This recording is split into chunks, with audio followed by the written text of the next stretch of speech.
alterando seu nível de consciência. Questões históricas, suas funções e 6 exercícios para você.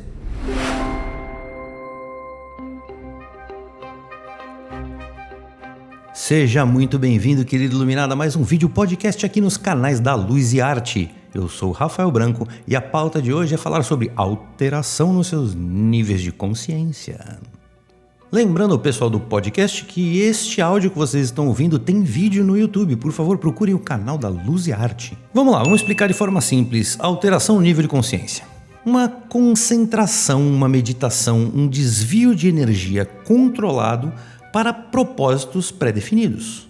Controlar o seu corpo para ele funcionar como uma antena. Às vezes recebendo ou às vezes transmitindo informações. Foco total no que você está buscando nesse momento. Conseguir se desprender completamente de qualquer amarra com a sua realidade física atual. Se desprender de problemas diversos, conta, problema no trabalho, dinheiro, problema na família, preocupação com isso, solta. Corta essas amarras todas e concentra aqui. E toda essa concentração sempre numa direção de clareza e desenvolvimento. Como nós podemos ver isto historicamente? Eu vou falar para vocês uns nomes conhecidinhos, vamos ver se você já ouviu falar de alguns deles. Albert Einstein, Ludwig van Beethoven, Nikola Tesla e Jesus Cristo. Amém. Tá bom esses 4 casos, né? Vamos pegar esses. Cara, Einstein era um farrista, literalmente, porque ele era muito bem-humorado. Ele era um cara que brincava e zoava com todo mundo o tempo todo. A foto famosa de Einstein mostrando a língua, ele estava fazendo uma brincadeira. Tem uma passagem do Einstein que eu acho muito interessante, que ele chegou num hotel, uma oportunidade, e atrás dele vinha aquela comitiva com um monte de repórteres e fotógrafos tirando foto dele, e ele chegou no balcão do hotel para fazer check-in. A atendente do hotel olhou para ele e falou: senhor, eu preciso preencher a ficha. E aquele monte de fotógrafo tirando foto dele, e ele, ok. E ela perguntou o seu nome, ele, Albert Einstein, a sua profissão. Aí ele olhou para os fotógrafos, riu e disse: modelo. Ou seja, ele era um cara boa praça pra caramba, além da extrema inteligência, de bom humor. Mas isso era no momento que ele estava publicamente exposto, conversando com as pessoas, etc. Quando ele estava na casa dele trabalhando, ele tinha comportamentos completamente diferentes. Einstein era um recluso, ele ficava fechado no próprio escritório por dias, sem sair. Ele não falava com ninguém, ele não falava com a própria esposa, e se alguém entrasse lá para levar comida que fosse, obrigatoriamente não podia abrir a boca, ele não queria ouvir uma palavra. Era silêncio total, e ele ficava naquele momento dele com uma alteração de nível de consciência por muito tempo. O que ele atingiu com esses processos dele, né? Bem, além de resolver questões, vários cálculos matemáticos complicadíssimos, ele teorizou tudo que a gente praticamente conhece de ciência moderna e as visões novas sobre mundo e explicações e tudo que Einstein fez. Ideias, inclusive, muito à frente do tempo dele, porque muitas das suas teorias só foram realmente comprovadas ou entendidas na íntegra muitos anos depois que ele até já havia partido.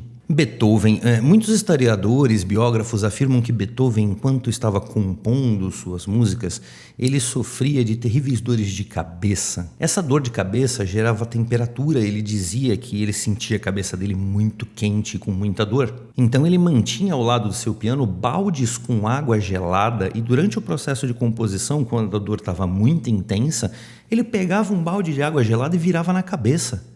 E ali, todo molhado, ele simplesmente largava o balde e continuava a fazer a composição dele. Nikola Tesla era um outro recluso. O final da vida de Tesla, ele morou durante bastante tempo em um hotel. E era muito comum ele passar semanas sem sair do quarto dele. As pessoas que o conheciam, pessoal da região, comerciantes, né? Pessoal conhecia ele, não o via por semanas. E do nada ele saía da reclusão dele, bem arrumado, com uma pasta, um monte de coisa na mão, dizendo: olha, tô indo numa reunião, vou apresentar um negócio. E ele tinha um negócio novo para mostrar para alguém. Ou seja, ele criou algo. E você acha que esses caras estavam em processos normais de trabalho? Não, eles estavam mergulhados numa alteração de nível de consciência para conseguir resolver situações ou criar coisas extremamente complexas que eles sabiam que num dia a dia corriqueiro eles não conseguiriam se concentrar a tal ponto? Muito se discute até hoje sobre esses processos de cada um deles, né? Há muito mistério sobre isso, inclusive envolvendo álcool, drogas, alucinógenos, etc. Mas cada um deles tinha um processo diferenciado e particular para propor para eles alterações de nível de consciência. E aí falta o quarto exemplo, Jesus Cristo, como é que ele entra nessa história? Vamos lembrar daquela passagem bonita que Jesus foi para o deserto e ficou lá por 40 dias, lembra disso? Supostamente sem comer nada, apenas para ficar com Deus. Foi nesta passagem dele pelo deserto, inclusive, que aconteceu a passagem famosa da tentação de Cristo. Você acha que ele foi se isolar no deserto para quê? Ele foi se desconectar do mundo comum para, de alguma forma, alterar o seu nível de consciência para conseguir se comunicar com entidades mais sutis. Na real, ele estava indo lá porque ele queria falar direto com o Pai. E com este super canal aberto, nesta ampliação energética, numa alteração de nível de consciência, inclusive nesta abertura, forças do mal vieram falar com ele e o tentaram. Foi a passagem de que o próprio diabo veio conversar com ele durante esse período. E o que aconteceu depois disso? Bem, o cara voltou destruído, voltou só o pó. Mas uma coisa havia mudado, ele voltou decidido. A minha história com alterações de níveis de consciência já é algo bastante antigo. Começou com um sonho que eu tive por volta dos meus 10 anos de idade. Quando no sonho uma pessoa sentou comigo e me disse que eu estava sonhando, para eu ter consciência disso. E esta pessoa conversou comigo durante um período e me deu instruções. Instruções claras sobre coisas na vida que eu deveria evitar completamente e a qualquer custo. Ao acordar, eu criança, eu lembrava completamente do sonho, de tudo que foi dito para mim.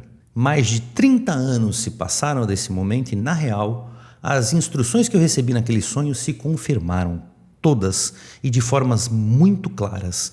E as atitudes que eu tive, as decisões que eu tomei baseadas nessas instruções que eu recebi me safaram de coisas bem ruins. Mais pra frente na história, vamos botar mais uns 10 anos, no meu início aí dos 20 e poucos anos, né? O jovem queria sair, queria beber com os amigos, curtir, mas foi o mesmo período que as leis de trânsito apertaram muito e a tolerância pro álcool e direção se tornaram tolerância zero. E eu acho correto. Então, se alguém fosse pego bêbado, tava lascado, literalmente. Então eu era, na maioria das vezes, o motorista da rodada. Eu era o cara que não bebia, só para levar os bêbados para casa depois. Mas como é que eu curtia a minha noite se eu não podia beber? Desde os 20 e poucos anos, alterando o meu nível de consciência. Eu ficava muito alegre, eufórico, eu me conectava com a energia que estava rolando naquela egrégora, o clima da música, os meus amigos, todos alegres, bêbados, etc, etc. Mas não necessariamente eu precisava consumir álcool para isso. E eu dançava, eu brincava, eu pulava, eu mudava o que eu era naturalmente e dava a impressão que eu estava alcoolizado, mas não, eu me permitia me encaixar dentro daquela nova ambientação sem necessariamente ter o aditivo químico para fazer com que eu ficasse soltinho, vamos dizer assim. É como se eu estivesse passando por aquele processo, eu sentia isso. Só que muito facilmente, em um estalar de dedos, eu recobrava, voltava ao meu normal. Gente, vamos lá, tá na hora, vambora, fulano já não tá bem, vambora pro carro, vambora, pegava, dirigia e tudo bem. Era um controle que eu tinha, uma questão minha vibracional, com 20 e poucos anos. Inclusive, tive casos assim, de amigos meus desmaiarem, caírem bêbados ou até se machucarem. E eu levava os caras pro hospital, porque eu era o cara que tava ali, aconteceu um problema. Opa! Resolvia. Mas o tempo foi passando e já lá na beira dos meus 30 eu percebi que eu podia usar esses níveis de alteração de consciência para criação, para trabalho, para desenvolvimento, para descobrir coisas, resolver coisas, criar coisas, bem, etc. Só que eu precisava criar um processo de deslocamento da minha realidade. Eu precisava me desprender dos problemas, a conta que eu tenho que pagar, um problema de saúde, problema de família. Não. Eu tinha que cortar isso tudo e entrar numa bolha para me concentrar completamente, em silêncio, sozinho, para poder pensar de umas maneiras meio estranhas às vezes, porque até coisas físicas podem acontecer, assim, reflexões e movimentos e às vezes eu fico parado batendo em mim mesmo, assim, só pensando. Só que qualquer movimento, presença, interrupção me bloqueava. me interrompia nesse processo dessa imersão. E aí eu entendi Einstein e Tesla, o porquê da reclusão, do silêncio, ninguém falar e etc. Faz parte desse conjunto meditativo. Hoje em dia eu tenho uma extrema dificuldade de escrever os roteiros dos vídeos aqui do canal, e gravar principalmente, porque eu não consigo fazer isso quando a minha esposa está em casa. Não consigo, eu travo. Não funciona.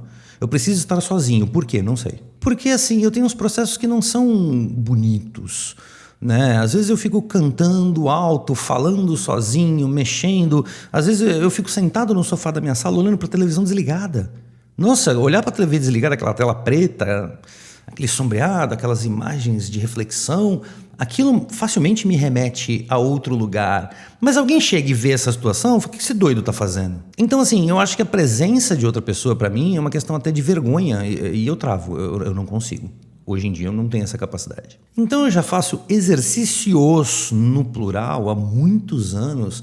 E assim, eu não indico você a fazer como eu faço ou os exemplos que eu citei, porque isso é uma coisa muito particular. Você tem que achar o seu. Porém, tirando as minhas loucuras do assunto, eu vou passar para vocês 6 exercícios que podem te colocar em lugares interessantes para você buscar essa alteração de nível de consciência e, de repente, criar, resolver, mostrar para você mesmo realidades. E cada um vai achar coisas diferentes, mas sempre coisas boas. Lição número 1. Chore. Como assim, né? Chora. Se vira. Dá um jeito.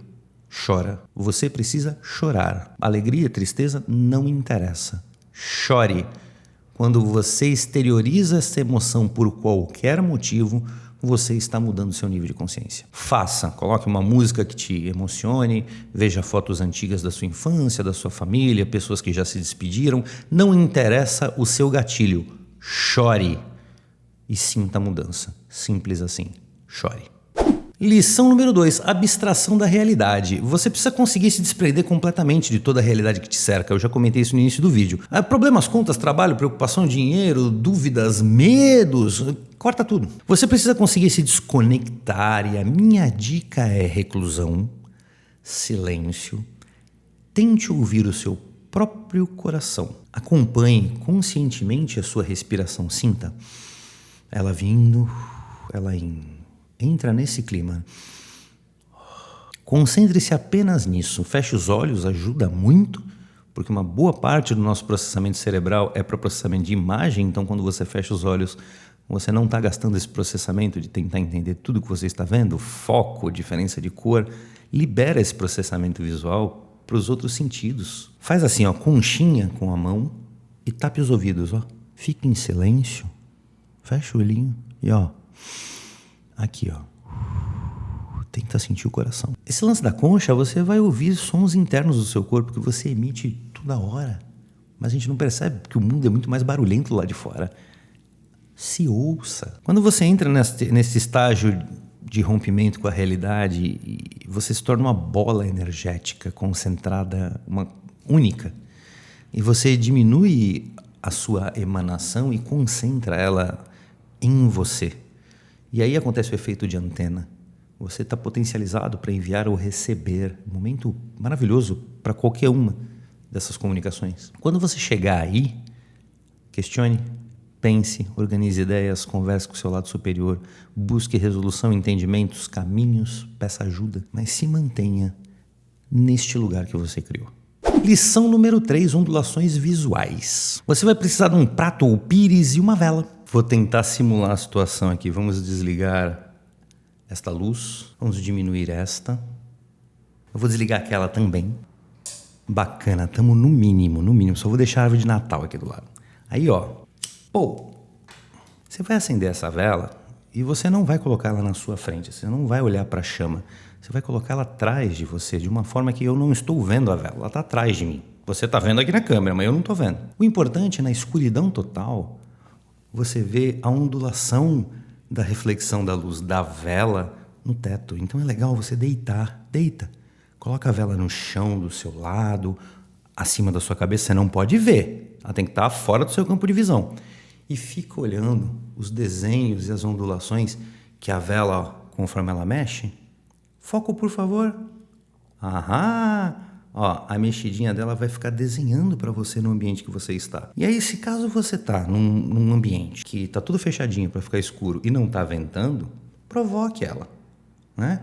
Pense em alguma coisa, reflita, faça uma questão, balance ela, provoca, faz ela se mexer, né? E aí você deitado, relaxado, concentrado, desconectado da realidade atual, fique vendo essas ondulações.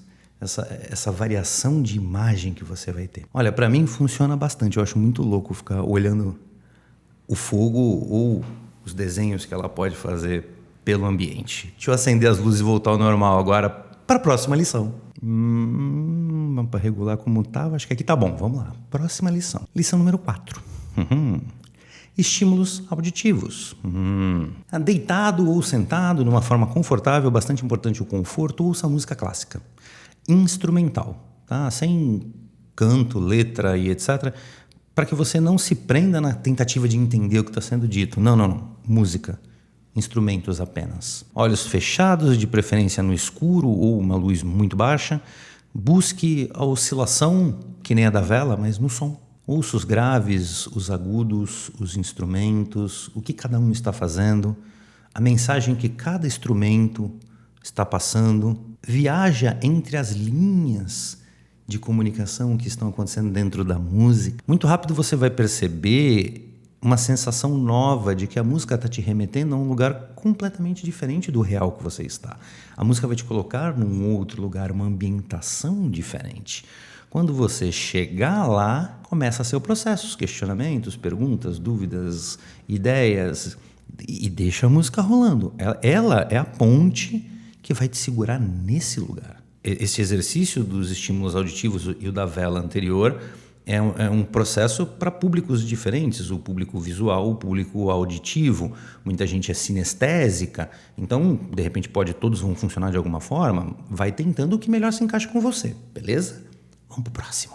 Lição número 5, eu comigo mesmo. Esse exercício não é muito confortável para algumas pessoas e, na boa, eu entendo. Consiste em você parar de frente pro espelho e ficar olhando você mesmo em silêncio. Não é olhar o corpo, tô com pancinha, não. Olho no olho. No máximo você vai olhar o seu rosto, mas olho no olho. Fique se olhando ali e assim, no máximo em 5 minutos, você vai começar a ser remetido para lugares bem diferentes. E prepare-se, pois pode ser levemente assustador e se de alguma forma isso começar a te incomodar, fecha o olho, corta, para, se mexe, sai da posição, parou, tudo bem, não tem problema, tá? Uma tentativa. E agora eu vou pro 6º, que é um pouco mais hardcore. Lição número 6, o eu real. Esse exercício é para poucos. Dá medo e pode mexer com você profundamente se você não tiver preparado. Se quiserem tentar, ok, mas em qualquer momento, se incomodar, mesma coisa, fecha o olho, desliga aquilo, para e pronto. Mas vamos lá, você vai fazer exatamente igual ao exercício anterior, se encarar de frente com o espelho, só com uma diferença, no escuro. Se você se impressiona fácil, não está num momento bom, se você tem problema psicológico, não faça. Simplesmente não faça. Eu acho que não vale a pena. A ideia é você encontrar você mesmo. Mas esse exercício é muito relacionado com o mesmerismo, hipnoterapia, o eu real, despir quem somos para nos mostrar como somos atrás deste avatar que nós usamos hoje. A minha dica é, faça os 5 anteriores. Se tudo correr bem, aí você pode tentar o 6º. Mas assim, entenda, não é melhor ou pior, ou conseguir, não conseguir. Não, tem que ser bom para você. Se alguma coisa no meio desses processos, das ideias que eu dei, começar a incomodar, tudo bem. Você não está num bom momento, não é legal para você, de boa. Inclusive, você pode extrapolar esses 6 exemplos que eu dei e criar a sua metodologia para você fazer essa conexão, este recorte da realidade, criar a sua bola energética e dentro deste universo que você está criando, você desenvolver qualquer coisa que você precise desenvolver, ou pedir ajuda, ou criar alguma coisa e etc. Este é o nível de alteração de consciência que eu mais faço hoje em dia e me ajuda muito. Fazer um recorte rápido, entendendo realidades sobre alteração de nível de consciência, tá? Álcool e drogas proporcionam, sim, uma alteração nos níveis de consciência, mas sem controle. Quimicamente provocados que normalmente não te levam a bons caminhos, então eu não indico que façam isso. Tentem fazer isso sozinhos e com total controle da situação, isso é bastante importante. Se entorpecer não é um bom caminho para nada, por favor, evitem. Eu sei que o público aqui conhece muito o chazinho. Chazinho é uma droga também, tá, gente? Proporciona, sim, um estímulo químico de entorpecimento, tanto quanto álcool, mas há um cenário montado ao redor para te manter ali num clima certo, numa direção e etc. E funciona para muita gente. Eu não tenho nada contra isso, é legal, é um ritual bacana, mas sendo sincero, eu simplesmente não faço. Simples assim, eu não faço, nunca fiz e não farei. E alguém pode perguntar por quê? Porque está na lista das coisas que eu devo evitar completamente na vida e a qualquer custo. Essa lista eu já sigo há mais de 30 anos. Agora, para fechar o vídeo, eu vou falar a frase mais importante deste vídeo podcast inteiro. Preste atenção e reflita, porque fará toda a diferença até para sua conduta, suas opiniões e pensamentos a partir de agora, se você captar a ideia. Atenção na frase que eu vou dizer. Se você não controlar a sua mente, alguém vai. E é isso. Muito obrigado pela sua visualização. Se você conhece pessoas que gostam desse tipo de conteúdo, por favor, compartilhem. Não se esqueçam, se não é inscrito no canal, por favor, se inscrevam. Deixem o joinha, muito importante para mim. Só um cliquezinho. Pimba, eu gostei do vídeo. Pá, obrigado. Um grande abraço do Branco e sejamos todos luz, queridos iluminados. Vamos lá.